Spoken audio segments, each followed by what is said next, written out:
বিচার কেমন বিচার চান? সবার আগে থেকে আমরা কারাগারে পিছনে দেখতে চাই। ও যেন এই মিডিয়াটা কোনো রকম কাজ করতে না পারে, আমরা সেটার একটা মানে আছে কোনোভাবেই মামলায় ৩ জন আসামি ছিল, ইতিমধ্যে তিথিকে খালাস করে দেওয়া হয়েছে।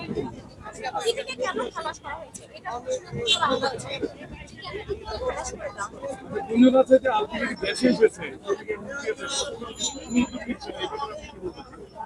তাহলে আপনাদের আইনের উপর আমার একটা প্রশ্ন করতে হয়, একটা মানুষ আইনের কাছে সরাসরি পোস্ট দিচ্ছে, তাহলে কেন তাকে মানে আইনের আওতায় এখনো আনতে পারতেছে না, এখনো তাকে কেন রিচ করা হচ্ছে না? তাহলে কি আমাদের আইন এতটাই দুর্বল?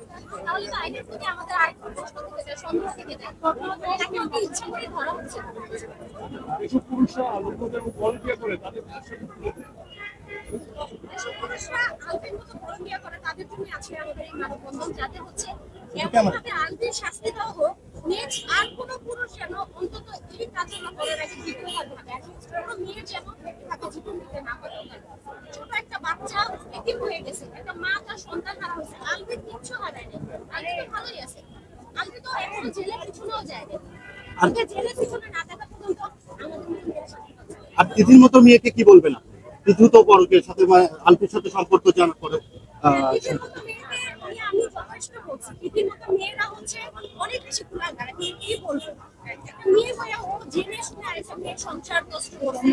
আর আলবি ওটা সে নষ্ট করছে, আলবির নিজের সন্তান আছে, আলবির নিজের বউ আছে, 16 বছরের সংসার, ভালোবাসার সংসার, সে কিভাবে পারলো আর নিজের বউকে রেখে নিজের বাচ্চাকে রেখে আরেকটা মেয়ের সাথে পরকীয়া জড়িত হইতে?